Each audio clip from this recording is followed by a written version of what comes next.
What was thought to be a good quarterback class with 3 main guys not only backed that up, but exceeded that by honestly light years. Some might be confused by that since Jayden Daniels and Penix are the only rookies to take their teams to the playoffs. But in this video, we're not examining who was better. We'll be reviewing each rookie quarterback, seeing how well they did based on the situation around them, on stats, what they could improve on, what they were good at, and a big moment where they shined. Let's start with Jayden Daniels.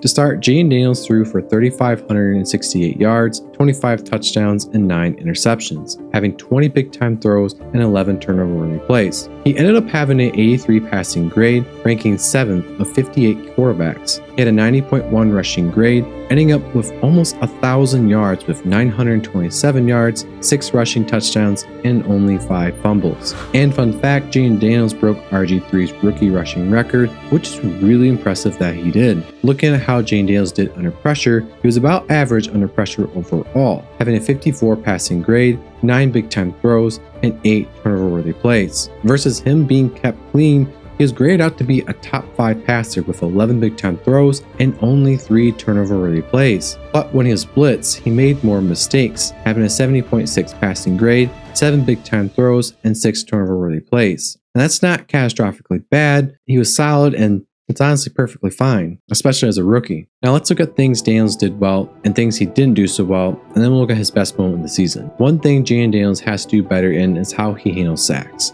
This year he was sacked 48 times, which is the 5th most out of 44 quarterbacks. The initial thought is his offensive line is bad, but actually really wasn't that bad. His offensive line was average and individual grading. The Kingsbury scheme helps protect them as well. So why so many sacks? Well, Daniels had a pretty high pressure to sack ratio. This means for any pressure there was, he took more sacks than throwing away, getting the ball out to a receiver, or even taking it off and running. His percentage was 21.2%, which is not great. This was a problem as well in college, and there he had an elite offensive line. The good thing is, he can improve on this without a doubt. It'll take some coaching and a different mindset to fix nonetheless, but I believe he can do it. What I get worried about though is him not having the big stature, the chunkiness to take hits. Like when you look at him when he gets hit, it's brutal. I seriously get worried that down the line he might have some durability issues. Something JD did extremely well was making smart decisions with the football, which is not often you see with a rookie. He really put the ball in harm's way and was tied for second with having the lowest turnover-worthy plays in the NFL. Throughout this year, Daniels has been great with just running the offense, doing what he's asked,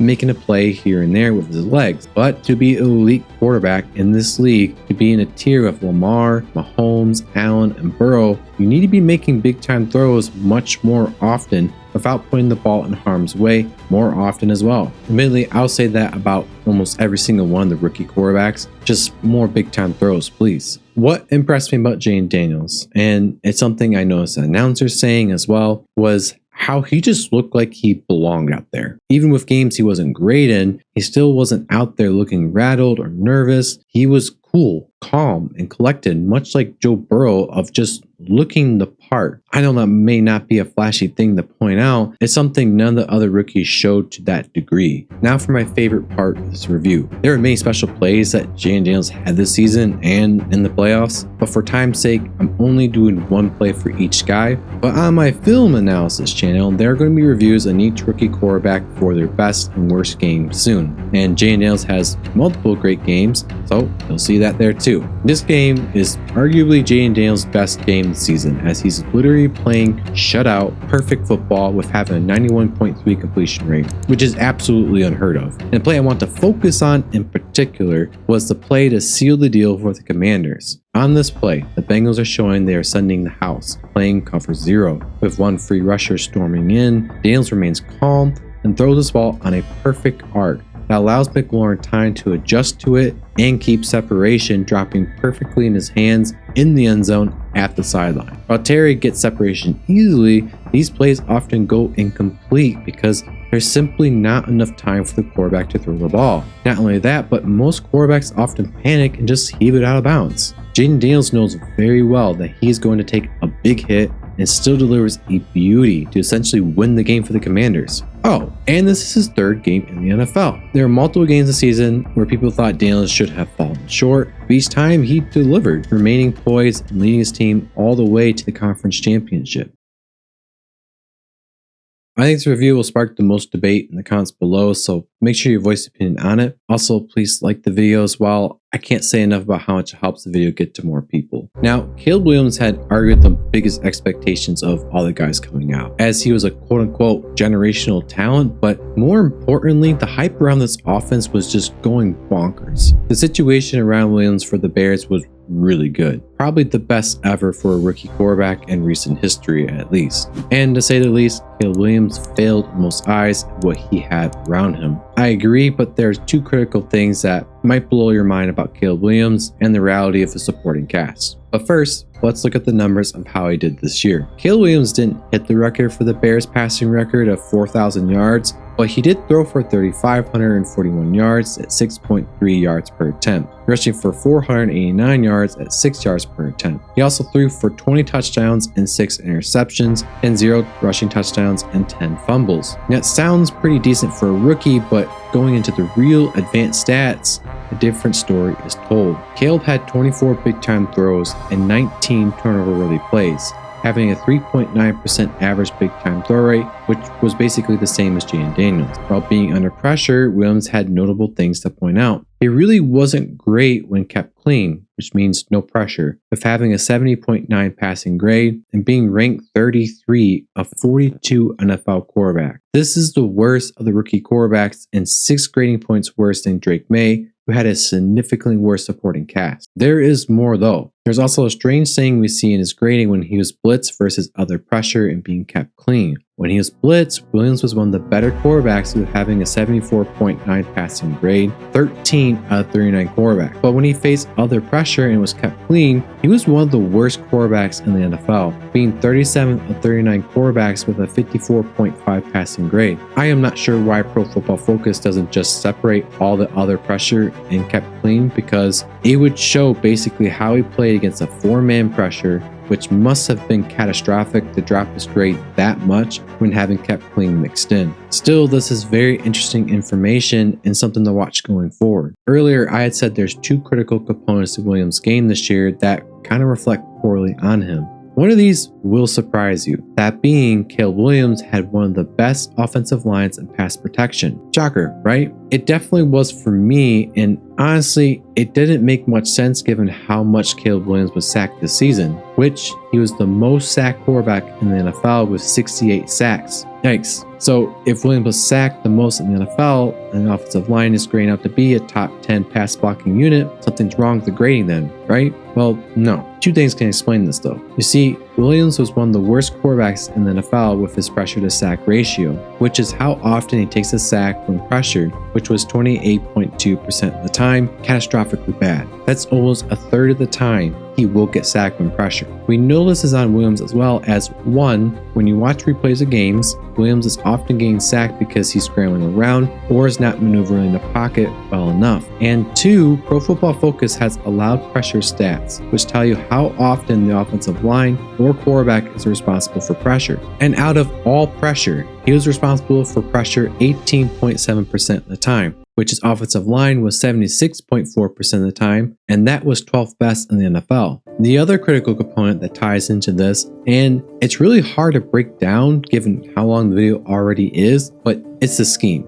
As I was going through games and many others as well in the media, there was a problem with the alignment, route running, and positioning of receivers, especially with not getting the technical aspects of play design, which it ultimately led to the firing of Shane Waldron. The problem was that firing him doesn't mean the play design and technical aspects that were laid out in the offseason in training camp, or wasn't, because it takes the offseason to fix that actually. We don't have time to get into it further, but I will say it might be a heavy factor in why Williams was taking so long to throw the ball with one of the highest times to throw in the NFL at 3 seconds. That was 6th highest in the NFL. Also might be why he was taking so many sacks and trying to make so many plays, because just the structure was not there. And for the perfect visual of what it was like, take a look at this play here. 3 receivers in 1 spot. Caleb wasn't all bad though. There is just a lot of bad, especially statistically. But when you watch the film, you could see the great in him. Like, he would be terrible in the first half, but then the second half comes and he starts playing significantly better. It's almost like when the offense's scripted plays ran out or whenever they threw the game plan out the window, it's like the coaches told Caleb Williams just to go out and play hero ball. And that's when he started playing better, which is just not going to work in the NFL when you're doing that all the time. I am not saying Caleb Williams is a bust and he isn't going to work out. This video, as a reminder, is simply a review how he was this season. And to summarize, he was great in some games. He tried to lead comebacks late in the game, which shows his resilience and him playing well under pressure, but he played out of structure too much. Wasn't good in structure, even when the scheme was good. It was just a roller coaster of a rookie season. And now, for my favorite part of these reviews,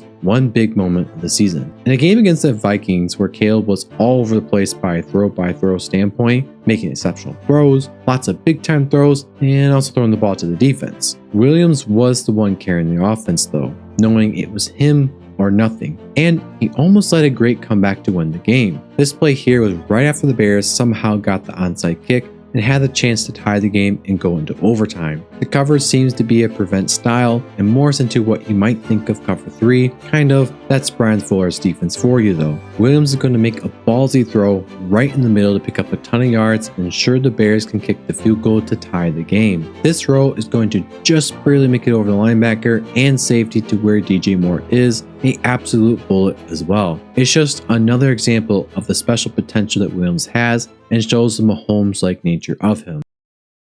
Drake Maye really impressed me given how bad the situation around him was. How bad was the Patriots supporting cast though? Well, the Patriots had the second worst pass blocking offensive line in the NFL, being ranked 31st of 32 NFL teams. The run game, or really specifically the run blocking, was super bad too, being the worst in the NFL. For receivers, it doesn't get much better, being graded out to be a bottom 5 receiving unit. Hunter Henry being the focal point of the offense and their best receiver. Not a guy though that you want your rookie quarterback relying on always. Maye's situation was so bad that analysts around the league were calling for Drake Maye to sit the whole year because they thought the team was so bad it would ruin him, which it didn't happen. Drake Maye ultimately was a prospect that I really liked, but he was and still does need some developing to do, so don't jump on the bandwagon yet. And putting a quarterback that needs development into a bad situation, like Bryce Young last year, was a disaster waiting to happen. But Drake Maye surprised us all, just not from a statistical standpoint. Maye threw for 2,276 yards at 6.7 yards per attempt, rushing for 421 yards at 7.8 yards per attempt, which is insane by the way. He had 15 touchdowns and 10 interceptions, with 2 rushing touchdowns and 9 fumbles. He only had 14 big-time throws and 16 turnover-worthy plays, with a big-time throw rate of 3.7% and a 3.5% turnover-worthy play rate. This is remarkable given he had literally no one to throw to. It also was better than Bo Nix and Jayden Daniels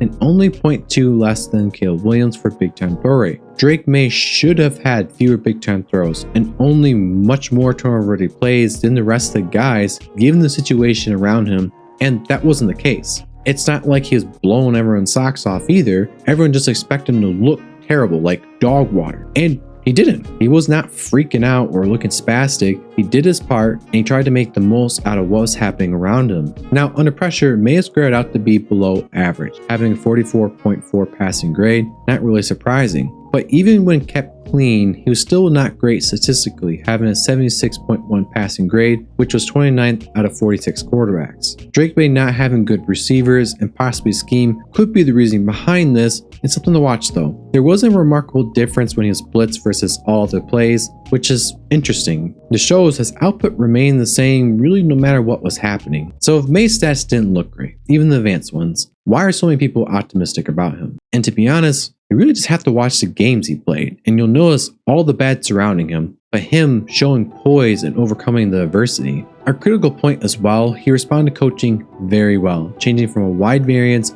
superhuman style Josh Allen-esque play to cutting the turnover-worthy plays, while still adding big-time throws to the offense and protecting the ball. This is so important, and it seems dumb, but I can't emphasize enough that what normally takes quarterbacks the offseason, even another whole year to change, it literally took them a few games to change, with a historically bad offensive line and receiving core being sacked 34 times in only 10 games. Many people expect him to look bad and have wild variance, and in return, he showed quick development in such short time. I love Drake Maye's willingness to push the ball down the field despite having nothing to work with. I feel pretty strongly that quarterbacks who make a lot of big time throws without in return significantly turning the ball over, looking at you, Jameis Winston, are the ones that are elite and give their teams the best chances to win. Besides the obvious of continuing to develop for Drake Maye and getting better at everything all around, Maye does need to improve in a few areas that are honestly really surprising. With one being, Drake Maye was great at throwing to the intermediate level of the field in college. Like, he was the best in the draft class at it. And funny enough, but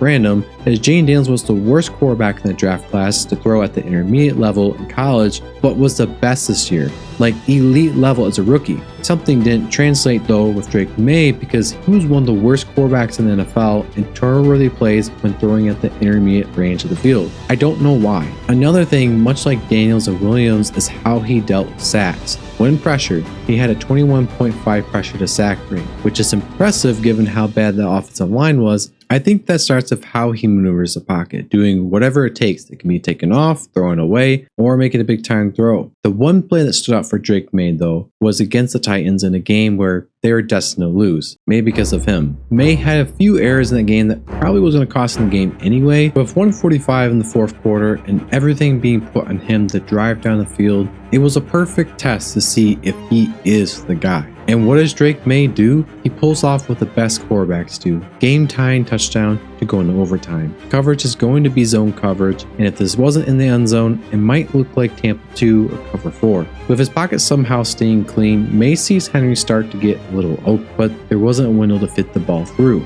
Maye then maneuvers the pocket, hoping it would allow someone to get open. It doesn't. By now the pass rush is getting free, and Drake Maye puts a nasty juke on the D lineman, moving left with two defenders then screeching down at him. Before he gets thrown down, he throws a prayer to Stevenson, who has a chance to get to spot since this guy, I don't know what he's doing looking over there. But anyhow, Stevenson slips away and snags it for the game-tying touchdown. Now that shows you that Drake Maye has it. Probably the guy who had the most doubt and the lowest expectations of all the rookie quarterbacks is Bo Nix. For a lot of people, Bo Nix was a guy who was a nobody with a noodle of an arm and was going to be a backup in a few years. However, a few, including myself, thought this guy was him. Bo Nix and Jayden Daniels were the most NFL-ready, experienced rookie quarterbacks of the draft. That, and I thought he was going to be the next Drew Brees. So what did Drew Brees 2.0 do this season? For his rookie year, Bo Nix threw for 3,375 yards, averaging 6.7 yards per attempt, and rushing for 473 yards and 4.9 yards per attempt. He threw for 29 touchdowns and 12 interceptions, with 4 rushing touchdowns and 2 fumbles. He had a passing grade of 72.8, which is pretty good as a rookie, with 21 big-time throws and 13 turnover-worthy plays, a 3.5 big-time throw rate, and a 1.9 turnover-worthy play rate. This ranked him 32 of 50 NFL QBs for big-time throw percentage and 11th best for turnover-worthy play rate. I am not that impressed with some of these numbers given his supporting cast, but we'll get into that later. For now, if you look at how he did under pressure, we see Bo Nix was about average against the blitz with a 67.5 PFF passing grade and being a little better on all other plays. The notable thing in his play-by-play grading is when he was pressured, no matter how he was, he had one of the lowest grades at 39.8, ranking 34th of 44 quarterbacks. However, unlike other quarterbacks in that grade range, he wasn't putting the ball in harm's way a ton, having a 3% turnover-worthy play rate. This means he was making good decisions and not throwing it to the defense when put under pressure. Now, in the playoffs, Bo Nix was a lot better than people think. He was actually really good from an individual standpoint. He had a 75 passing grade, 2 big-time throws, and no turnover-worthy plays. This was against the Buffalo Bills, who are a Super Bowl caliber team and embarrass other quarterbacks this season. Overall, Bo Nix had a pretty good season for a rookie quarterback from a base stat and advanced stat statistical standpoint. So why am I not that impressed? Well, there are 2 things. One being, Bo Nix didn't seem to have a great supporting cast coming in the season. It did take a few games to really start to show, but he had a great supporting cast coming out of the season. You see, this Broncos team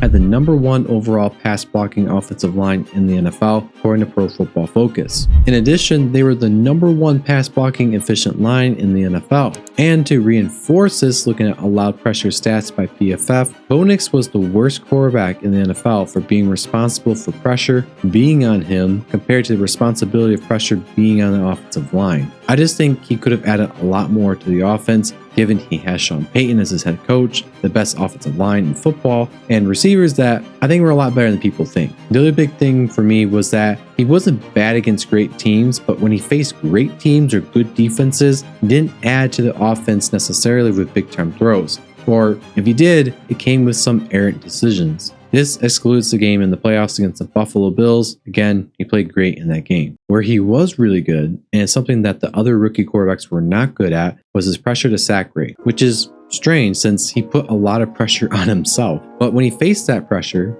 he either threw it away or got the ball out or scrambled to pick up some yards. This leads me to the next thing he was surprisingly good at, which was scrambling around and picking up yards. I kind of thought Jayden Daniels and maybe Caleb Williams would be the guys that scrambled around and did some damage, but Drake Maye and Bo Nix were serious threats on the ground throughout the season against defenses. I was also really impressed by Bo Nix for not crumbling after his first game, which is just ugly, by the way. That game got him so much flack, and rightfully so. It was that bad. But coming out of it, he looked a little better, and then in a rainstorm, he didn't collapse, and after that, he really started picking up the pace, especially after the second half of the season, where he started understanding Sean Payton's complicated offense. And lastly, this is the fun and ironic one that will shock all of you guys. Bo Nix was one of the best quarterbacks in the NFL throwing downfield, but the kicker is that most of his big-time throws also came from those deep passes too. You see, going in the season, a lot of people thought for whatever reason, he struggled to throw deep and thought he had a noodle of an arm. This was primarily because at Oregon, he threw the ball short and behind the line of scrimmage a lot. This is primarily because at Oregon, he threw the ball short and behind the line of scrimmage a lot. But people need to understand, especially scouts and coaches, because they of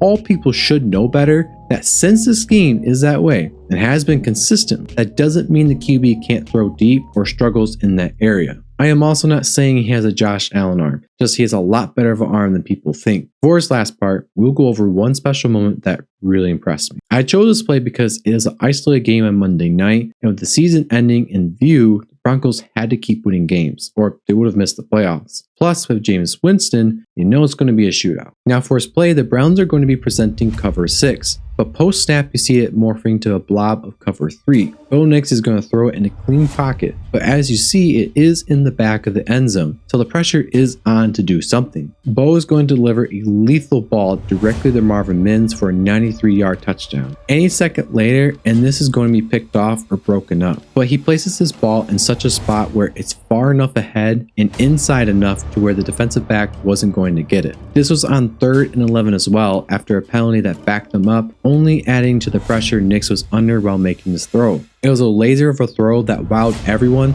and showed those doubting his arm, his ability to make big-time throws and deep passes, a run for their money.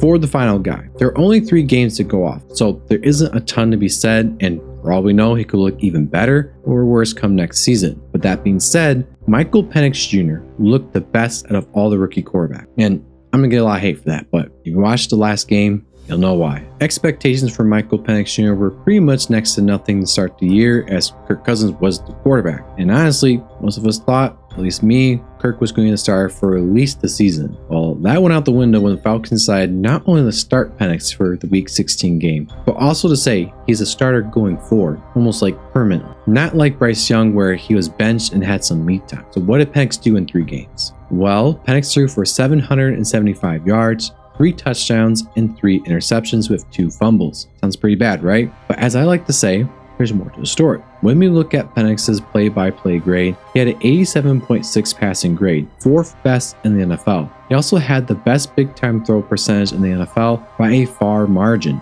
that being 9.1% compared to the closest of Josh Allen being 7.1%. Is that he was also tied for having the 3rd lowest turnover-worthy play rate in the NFL at 1.7%. That's really good. Looking at how he did under pressure though, he was about average, having a 51.3 passing grade, with his 2 turnover-worthy plays coming from being under pressure. When he was kept clean though, Penix was a top 5 graded passer, having a 93.3 grade. When he was blitzed, Penix was also above average as well, being ranked 13th of 47 quarterbacks. Now I get there's only 3 games to evaluate him on, so obviously this means there's not a whole lot to say, and it means a lot of these numbers are a bit skewed to be higher if I'm being honest. The only thing I want to add is that when he did come in during some games earlier in the season for just a few plays, he let the ball rip, pushing it downfield, which is what he did so well in Washington. The 2 things to be said on him are 1, he needs to be better under pressure, and 2, his willingness to push the ball down the field is a massive sign of hope for the Falcons because it does a few things. 1 being attacking downfield by play design makes defenses play a lot more cover 2,